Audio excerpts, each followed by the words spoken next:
स्वागत आहे तुम्हा सगळ्यांचं आपल्या नवीन व्हिडिओमध्ये। तर बघा माझी चालली संध्याकाळच्या स्वयंपाकाची तयारी। आणि एवढी जी गरमी होती ना, ह्या गरमीने गॅस पुढं अजिबात उभं सुद्धा राहूशी वाटाना। आणि गरमी तर होतीच होती आणि त्याच्यामध्ये ह्यांनी बुणबुण सुरू केली। आलं ना आलं कामावरून डबा ठेवला की झालं यांचं तोंड चालू।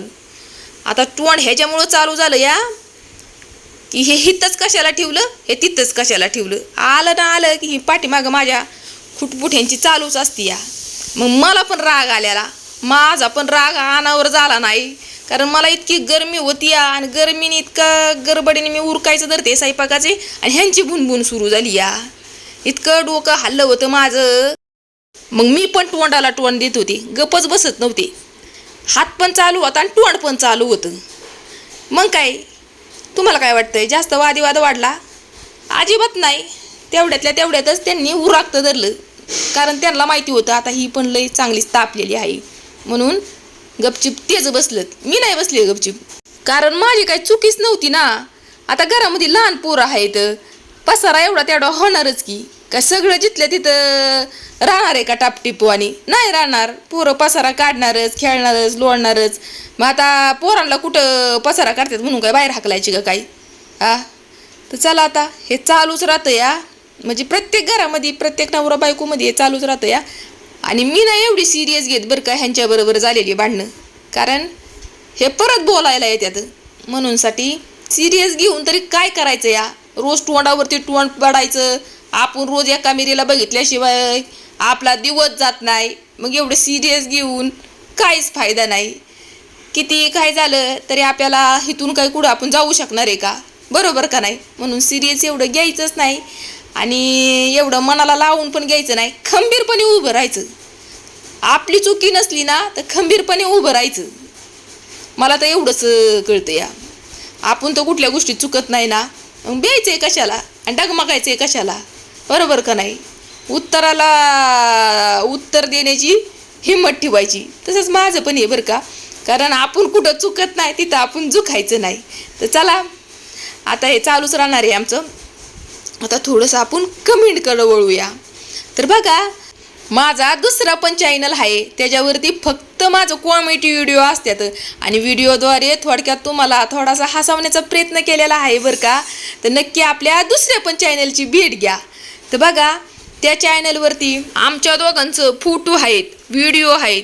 तर त्या फोटोला व्हिडिओला काही लोकांचं असं कमेंट येतात बरं का, की ह्यांच्यासाठी की बावा तू एवढी काळी बायको का केलीस आणि तुझी अशी काय मजबुरी होती की तू असली बायको केली आहेस? तर कुठंतरी माझ्या मनाला थोडंसं वाईट वाटतं बरं का। वाईट ह्या गोष्टीचं वाटतं की लोकांचे विचार किती बेकार आहेत ना। तर त्या लोकांसाठी मला दोन शब्द हे बोलू वाटतात बरं का।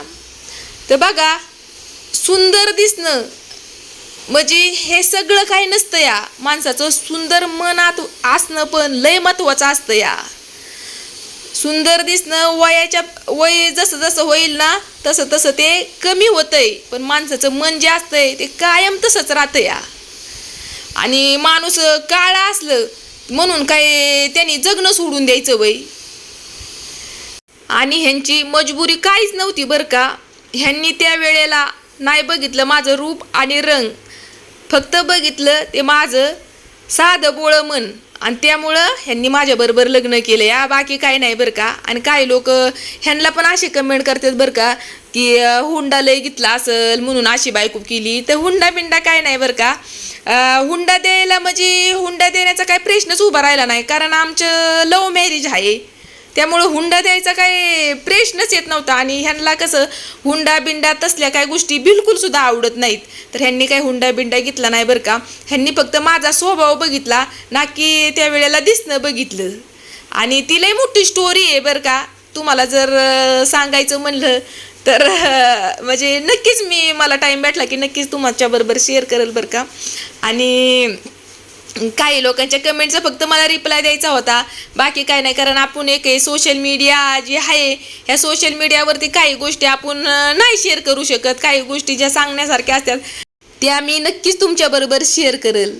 तर बघा आपण जर कुठल्या क्षेत्रामध्ये उतरलो ना, म्हणजे जसं की आता मी व्हिडिओ काढते या, तर कुठल्याही क्षेत्रामध्ये आपण उतरलो, कुठलंही काम करायला लागलो, तर काही लोक आपल्याला म्हणजे आपण चांगलं काम करा किंवा वाईट काम करा, पण काही लोक जे असतात ना की ते आपल्याला नावं ठेवणारच. तर आपल्या प्रत्येकाच्या आयुष्यामध्ये अशी लोक असतात बरं का. कुठलंही काम करायचं म्हणलं ना तरी पण, तर माझं कसं आहे माहिती आहे का, ऐकायचं जनाचं, करायचं आपल्या मनाचं, कुणाचं हे ऐकत बसायचं नाही. जे आपल्याला योग्य वाटेल, जे आपल्या मनाला जे पटेल ते आपण करायचं आणि कुणाकडेही लक्ष नाही दिलेलंच बरं. आपलं आपण काम करत राहायचं. तर बघा ह्या सोशल मीडियावरती पण मला बरीच अशी लोक एवढी चांगली भेटलेली आहेत ना, लय म्हणजे लय चांगली आहेत. आणि ती 7-8 वर्ष झालं माझ्याबरोबर जुळलेली आहेत. म्हणजे टिकटॉकचे व्हिडिओ बघण्यापासून ते आत्तापर्यंत माझ्याबरोबर जुळलेले आहेत आणि अजून पण मला एवढे छान छान कमेंट करतात. परत एकदा त्यांचं मनापासून मी धन्यवाद करते. आणि बघा आता मी एवढ्यातच व्हिडिओ स्टॉप करणार आहे. पुन्हा भेटूया एका परतच्या नवीन व्हिडिओमध्ये. तोपर्यंत सगळ्यांना बाय बाय. ठेवते बरं का आता.